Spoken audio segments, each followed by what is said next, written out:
Assalamualaikum warahmatullahi wabarakatuh. Jumpa lagi dengan saya Iwan Setiawan. Baiklah, pada kesempatan ini saya akan menjelaskan mengenai sistem kelistrikan otomotif, khususnya untuk siswa kelas 11. Baiklah, jadi sistem kelistrikan otomotif di TKR ya dibagi menjadi tiga, yaitu sistem kelistrikan mesin, sistem kelistrikan bodi, dan sistem kelistrikan aksesoris. Jadi kalau kelistrikan mesin itu ya fungsinya agar mesin bisa menyala dan mesin tetap bekerja. Contohnya sistem pengapian atau ignition system dan sistem pengisian atau charging system. Kemudian sistem kelistrikan bodi yaitu kelistrikan yang mengatur kinerjanya komponen-komponen seperti lampu penerangan, kemudian misalnya seperti lampu-lampu lainnya ya, ada juga wiper atau washer ya. Kemudian juga untuk sistem kelistrikan aksesoris itu adalah sistem kelistrikan yang mengatur tentang kelistrikan tambahan seperti radio tip atau AC atau air conditioning ya. Kemudian, nah ini contoh sistem pengapiannya. Jadi kalau sistem pengapian situ ada baterai, ada busi, ada coil, ya kemudian ada ECU ya, yang mobil sekarang tuh electronic control unit. Kalau yang dulu itu kan sistem pengapiannya konvensional, kalau sekarang sudah menggunakan sistem pengapian elektronik. Dan kemudian sistem pengisian. Sistem pengisian ini adalah fungsinya mengisi baterai. Jadi kalau baterai digunakan itu pada saat berjalan itu dia sambil mengisi kembali ya. Jadi komponen-komponennya ada alternator, ada regulator, ada lampu indikator ya, dan kunci kontak. Jadi kalau misalnya kendaraan sambil berjalan atau mesin hidup itu sambil memutarkan alternator yang akan menghasilkan arus listrik yang kemudian akan dimasukkan lagi ke dalam baterai. Kemudian kelistrikan bodi ya, kelistrikan bodi itu misalnya macam-macam lampu, kemudian wiper washer. Jadi kalau macam-macam lampu itu ada lampu kepala ya, lampu depan, bisa atau lampu besar itu bisa lampu jauh, lampu dekat. Kemudian itu ada lampu sen kiri kanan ya, depan belakang ya. Kemudian ada lampu rem di belakang biasanya. Kemudian ada lampu senja itu untuk sore hari, itu ada di depan dan di belakang ya. Kemudian ada klakson ya, di situ ada wiper washer, yaitu termasuk ke dalam kelistrikan bodi. Kemudian kelistrikan aksesoris yaitu radio tip dan AC atau air conditioning ya, pengkondisian udara. Nah, jadi di sini akan lebih jauh lagi kita akan bahas mengenai kelistrikan bodi. Ya, jadi siswa dapat menjelaskan macam-macam kelistrikan bodi, siswa dapat menjelaskan standar operasional prosedur atau SOP pada bodi kendaraan, siswa dapat menjelaskan cara melakukan pembongkaran dan pemasangan kelistrikan bodi. Untuk apa mempelajari kelistrikan bodi? Nah, jadi supaya pada saat perbaikan bodi kendaraan itu kalian bisa melepas, mengganti dan memasang kembali ya, memperbaiki, itu yang diharapkan. Kemudian kelistrikan komponen kelistrikan itu apa saja? Ada baterai, ada jaringan kabel, ada kawat dan kabel, ada komponen penghubung. Kemudian ada apa lagi? Baut massa, ada konektor, ada pengaman sirkuit, ada switch dan relay.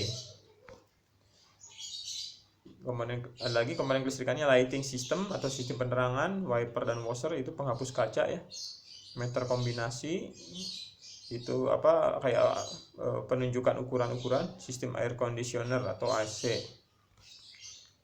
Nah, baterai. Nah, ini adalah bentuk dari baterai. Baterai biasanya 12 volt, jangan sampai lupa ya.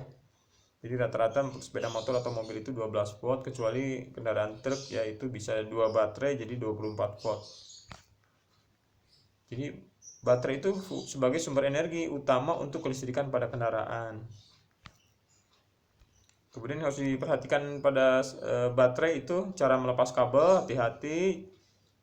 Kemudian biasanya kalau melepas kabel di mobil itu yang negatif dulu baru yang positif untuk mencegah terjadinya hubungan singkat atau korslet. Secara pemasangan kabel juga sama, sebaliknya yaitu dari positif dulu baru kabel negatif. Kemudian cara membersihkan terminal baterai ya. Jadi terminal itu kadang-kadang suka ada kotoran ya dari proses kimiawi daripada air aki, itu akan menyebabkan kotoran di terminal-terminalnya. Itu nanti akan dijelaskan lebih lanjut ya, misalnya disiram air panas, disikat dan sebagainya. Nah ini konstruksi baterai ya. Jadi nanti dicek kabelnya bagaimana, kemudian pengunci baterainya itu supaya nggak goyang ya. Kalau di mobil itu kan getaran ya, jadi harus kuncinya harus kencang. Kemudian kabel-kabel penghubung ke terminal baterainya bagaimana, terminal baterainya juga kotor atau tidak. Kemudian cek ketinggian air aki atau elektrolitnya juga. Kemudian juga periksa juga dari kemungkinan kotak baterainya itu retak atau bocor.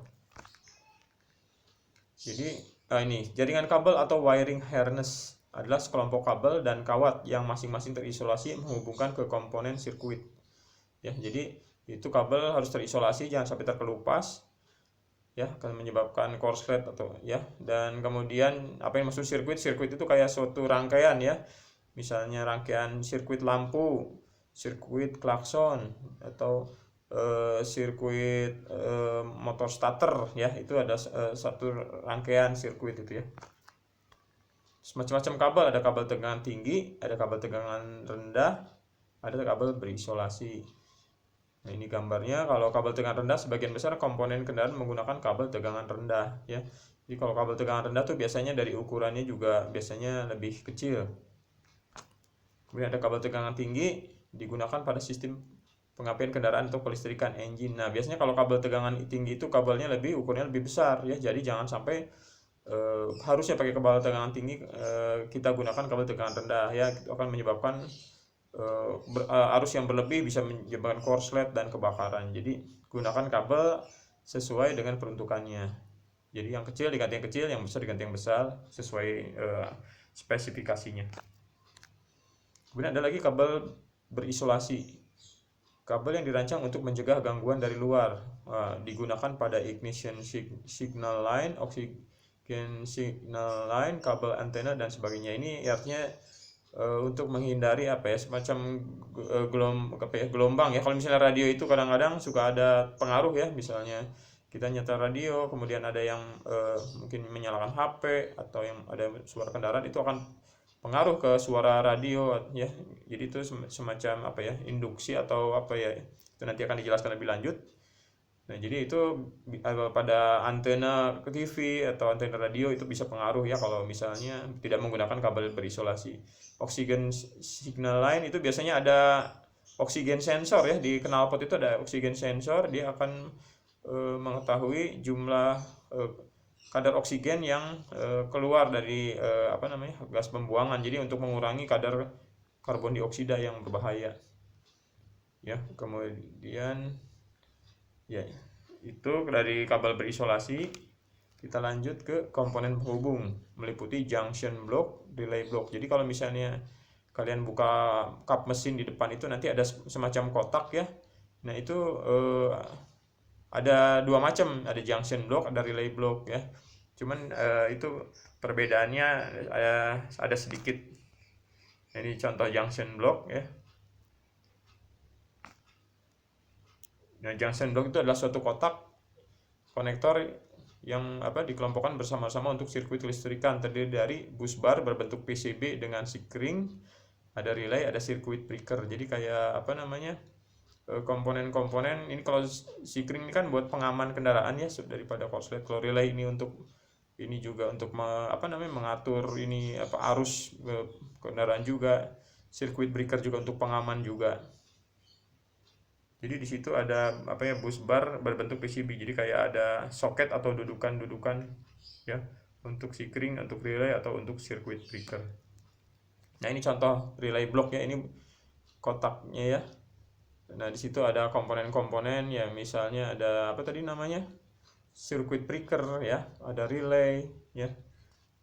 Nah, ini contoh kotaknya. Nanti situ ada gambarnya, di situ ada ketentuannya. Misalnya ini ampernya berapa, kemudian posisinya ini untuk misalnya untuk lampu depan, untuk misalnya untuk klakson. Dan di situ ada keterangannya ya. Nah, relay berfungsi sebagai saklar otomatis. Nah, pada komponen elektronik kendaraan. Jadi relay itu saklar otomatis yang ikut ya, ibaratnya apa ya? Biasanya kalau yang menyedot arus listrik yang besar itu menggunakan relay, biasanya klakson atau lampu depan ya, motor starter itu bisa pakai relay supaya listriknya merata ya, biasanya lebih stabil dengan menggunakan relay. Baut massa. Nah, baut massa berfungsi menjamin massa yang baik. Nah, ini biasanya itu untuk kabel negatif dari baterai itu nyambungnya ke bodi. Jadi melalui baut massa. Jadi kadang-kadang ada yang lampunya kurang terang atau klaksonnya kurang keras, ternyata baut massanya longgar atau baut massanya karatan atau mungkin tertutup oleh cat ya. Jadi tinggal mengencangkan atau tinggal dibersihkan. Kemudian ada konektor, yaitu untuk menghubungkan dua jaringan kabel atau sebuah kabel dengan komponen. Jadi misalnya kalian mau menyambungkan lampu sen depan dan lampu sen kiri belakang ya, itu pakai konektor saja ya. Jadi ada ibaratnya male dan female, jadi cabut colok gitu ya, itu namanya konektor atau penghubung. Jadi pengaman sirkuit, nah ini terdiri dari Sekring atau fusible link, circuit breaker. Nah ini berbagai pengaman sirkuit dari kerusakan arus yang berlebihan ya. Jadi jangan sampai kalau misalnya namanya korsleting itu akan merusak saklar ya, atau akan merusak juga misalnya komponennya, misalnya lampu atau merusak klakson atau saklar klakson atau saklar lampu. Jadi daripada nanti terbakar lampunya atau saklarnya, itu akan lebih murah bila mana mengganti sikringnya saja ya, bila mana ada korsleting atau ada arus berlebih. Jadi sikring itu ada jenis yang tabung, ada yang blade ya. Sikring itu seperti apa? Nah ini yang jenis blade ya. Blade itu tinggal ditancap ya, sikringnya yang di atas, kemudian yang di kanan itu kayak neon, itu tinggal dimasukkan saja, dipasang saja. Nah itu jenis sikring, ada yang blade, ada yang cartridge. Nah ini sikring juga berdasarkan warnanya juga ini menentukan ampernya ya. Tapi di sikringnya sendiri sudah tertulis misalnya 6 ampere atau 10 ampere sudah tertulis, juga ada dari warna ya. Nah ini pengaman sirkuit ini sama, ini adalah untuk yang arusnya lebih besar lagi ya. Jadi ini untuk yang arusnya lebih besar, kalau yang tadi lebih kecil. Nah ini fusible link. Nah konstruksinya hampir sama dengan sikring untuk arus yang lebih besar lagi ya. Kemudian circuit breaker digunakan sebagai pengganti sikring untuk melindungi dari kesulitan pengiriman tenaga dalam sirkuit. Power window. Nah ini power window ini mungkin kalian tahu kok. Jadi kalau si kaca itu tidak menggunakan diputar lagi, tetapi udah naik turun otomatis dengan memencet tombol ya.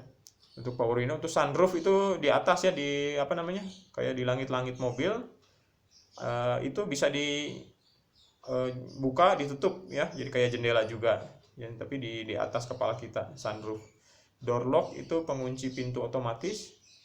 Pemanas heater. Nah kalau di negara Eropa itu AC itu air conditioner itu, kalau di kita kan buat mendinginkan suhu di dalam mobil. Kalau di luar negeri itu justru kalau musim salju, air conditioner itu bisa untuk memanaskan udara di ruang dalam mobil ya. Jadi kalau beda, di Indonesia itu AC itu hanya untuk mendinginkan, tapi kalau di luar negeri bisa mendinginkan atau menyalurkan udara panas ya. Nah ini circuit breaker. Pengaman sirkuit. Nah ini juga pengaman sirkuit seperti ini bentuknya. Jadi ini ampernya ya lebih besar lagi ya, tergantung dari warna-warnanya juga. Nah ini pengaman sirkuit tadi yang circuit breaker ini ya. Ini konstruksinya seperti ini.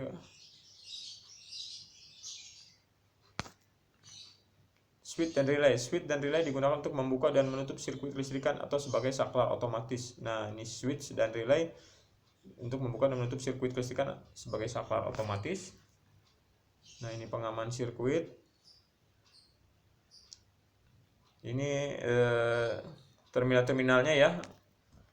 Jadi dalam menggunakan jangan sampai salah, ada yang 30, ada yang 86, ada yang 87, ada yang 85, nanti dijelaskan ya pada saat praktek.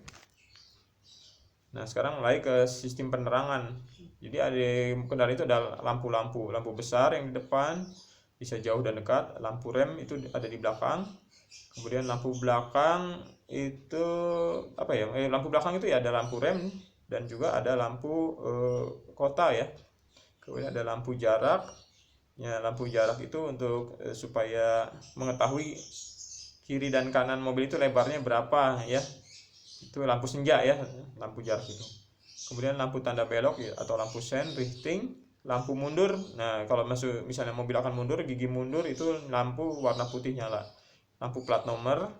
Kemudian lampu meter itu yang ada di dashboard ya. Ada speedometer, ada kecepatan RPM, kecepatan putaran mesin, ada bahan bakar, situ ada lampu-lampunya. Kemudian lampu ruangan itu yang di atas. Lampu besar yang ini untuk menerangi jalan di bagian depan kendaraan. Biasanya dilengkapi lampu jauh dan dekat, high beam dan low beam. Lampu besar tipe shield beam, lampu besar tipe semi shield beam ya. Jadi ini ada dua tipe lampu besar, nanti akan dijelaskan lebih jauh. Nah, ini kalau lampu jauh bisa sekian 100 meter, kalau lampu dekat bisa 20 meter. Nah, ini saklarnya yang diputar atau jauh, dekat, dan juga untuk sen ya. Kemudian lampu jarak, lampu belakang, lampu kecil untuk di dalam kota. Ini memberi ini lampu kota atau lampu senja ya, memberi syarat adanya serta lebarnya dari sebuah kendaraan. Jadi kelihatan lebar mobil truk segimana, lebar mobil sedan segimana. Jadi kalau pada malam hari itu bisa kelihatan oleh supir yang di belakangnya atau di depannya. Jadi lampu tersebut di bagian depan disebut dengan lampu jarak, clearance light, dan sebagian belakang disebut dengan lampu belakang, tail light. Jadi kalau di depan itu disebut clearance light dan belakang tail light. Kemudian lampu rem atau brake light dilengkapi pada bagian belakang kendaraan untuk mencegah terjadinya benturan dengan kendaraan di belakangnya yang mengikutinya ya. Kemudian lampu tanda belok, turn signal light. Lampu tanda belok ini dipasangkan di ujung kendaraan bagian depan ya, untuk memberi syarat kendaraan yang ada di depan kita atau yang ada di belakang kita dengan maksud membelok ya. Kemudian ada lampu hazard atau hazard warning light, yaitu untuk memberi isyarat keberadaan kendaraan di bagian depan, belakang, atau kedua sisi. Misalnya saat berhenti atau parkir, atau kendaraan darurat ya, misalnya ambulan juga bisa, atau misalnya iring-iringan presiden ya, seperti itulah. Lampu plat nomor ya, jelas ini ada di plat nomor depan dan belakang. Kemudian wiper dan washer fungsinya untuk membersihkan air hujan, debu, dan kotoran lain sehingga kaca bersih. Perhatikan saat pembongkaran dan pemasangan. Nah, ini kalau wiper washer intinya harus basah dulu layar kacanya. Walaupun misalnya kena debu, jangan langsung dinyalakan, nanti akan terjadi baret. Jadi harus disemprot dulu washernya ya. Kemudian meter kombinasi meliputi speedometer. Apa itu speedometer? Speedometer itu kecepatan kendaraan ya. Tachometer itu kecepatan putaran mesin, indikator pendingin. Nah, ini mengetahui suhu ya, suhu mesin maksud Bapak. Jadi kalau mesinnya itu tidak boleh lebih dari 100 derajat Celcius. Kalau mesin mobil terlalu panas nanti bisa mogok. Kemudian tekanan oli. Nah, tekanan oli dalam kendaraan juga akan ditunjukkan di situ. Misalnya tekanannya terlalu berlebihan juga akan merusak mesin. Biasanya karena pemakaian yang lama ya. Dan juga meter kombinasi itu banyak sekali di dashboard. Kemudian untuk mengatur temperatur ruangan udara ya, ini tadi air conditioner ya, ini adalah sistemnya ya. Jadi ini sama aja, kalau AC itu sistem kerjanya juga sama ya, kayak di kulkas ya. Itu komponennya hampir sama. Atau AC ruangan ya. Jadi pada saat praktik gunakan alat keselamatan dan kesehatan kerja seperti pakaian kerja yang khusus, kacamata pelindung, sarung tangan, sepatu kerja. Ya, ini adalah untuk bagian servis AC. Ya, mungkin itu saja perkenalan mengenai materi sistem kelistrikan, yang mana hari ini yang dibahas lebih banyak ke kelistrikan bodi. Jadi silakan untuk kalian untuk mempelajarinya dan juga mencari di YouTube ya, supaya lebih jelas lagi. Nanti kita akan diskusikan di Zoom meeting ya, ataupun di WA group. Mungkin itu saja pemaparan dari saya. Bila mana ada kekurangan atau kesalahan mohon dimaafkan dan semoga berguna. Mungkin sekian saja. Wassalamualaikum warahmatullahi wabarakatuh. Semangat belajar.